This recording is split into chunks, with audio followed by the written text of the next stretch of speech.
तर आज ट्यूजडे आहे. मार्केट ओपन झालं तुम्ही बघू शकता की गॅप ओपन चालू होतं, त्याच्यानंतर सेलिंग आली आहे मार्केटमध्ये. खाली सपोर्ट आहे मार्केटला. बघू, आपण तर प्लॅन केला आहे जेव्हा या सपोर्टच्या खाली कॅन्डल क्लोज करेल किंवा रिटेस्ट घेईल त्यानंतर आपलं कन्फर्मेशन होईल. आता इथे पण आपण प्रीमियममध्ये पण 60,500चं प्रीमियम घेतलेलं आहे. ते सपोर्ट आणि रेजिस्टन्स दोन्ही ड्रॉ केलेत. मधली जी लाईन दिसते तुम्हाला EMAच्या वरती, जर कॅन्डल क्लोज केली तर आपण पोझिशन घेणार आहोत. तर वेट करू. तुम्ही बघू शकता की कॅन्डलवरती क्लोज करते आहे 5 मिनटाची कॅन्डल. तर वेट करू आपण कॅन्डल क्लोज होण्याचा.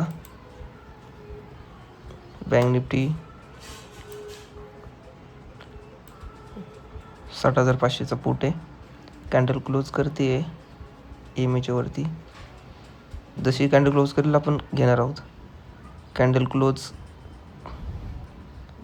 नाही झाली अजून, पण प्रीमियम खूप वाढून गेला आहे. आणि रनिंग कॅन्डलमध्ये तर आपण ट्रेड घेत नाही. कन्फर्मेशन पूर्ण कंप्लीट आल्याशिवाय तर आपण ट्रेड घेत नाही.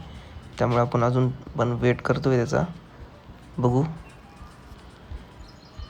तसं आहे इकडे बँक निफ्टीनी पण ब्रेकडाऊन दिला आहे मार्केटमध्ये, पण त्यांची पण कॅन्डल क्लोज नाही अजून. 5 मिनटाची कॅन्डल क्लोज झाल्यानंतर रिटेस्ट, त्यानंतर आपण प्लॅन करतो. इकडे तर आपलं कॅन्डल क्लोज करून इकडे टार्गेट पण दिलं आहे, पण रनिंग कॅन्डलमध्ये आपण घुसत नाही, त्यामुळे आपण हे सोडून दिलेलं आहे. No regret. मार्केट कुठेही जात नाही आहे.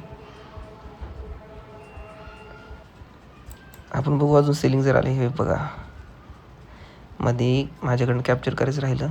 सेलिंग येत होती मार्केटमध्ये, त्यामुळे मी पुट बाय केला होता, कारण खाली कुठेही सपोर्ट नव्हता. मी तुम्हाला दाखवतो एकदा 15 मिनटामध्ये. कुठेही सपोर्ट नव्हता. मार्केटने लोसुद्धा ब्रेक केला होता.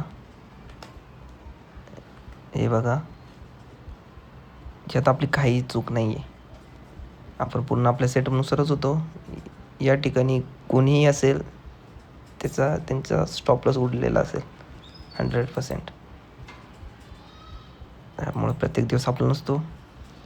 इथे आपण डे क्लोज केलेला आहे. लॉस जास्त झालेला नाही आहे, कारण आपण फक्त 5-6 पॉईंटचा स्टॉप लॉस घेतलेला आहे. मॅक्झिमम लॉस आपला 300 रुपये झालेला आहे इथं. पण प्रॉफिट जर झाला असतं तर आपण 1000 रुपये प्रॉफिट घेतला असता.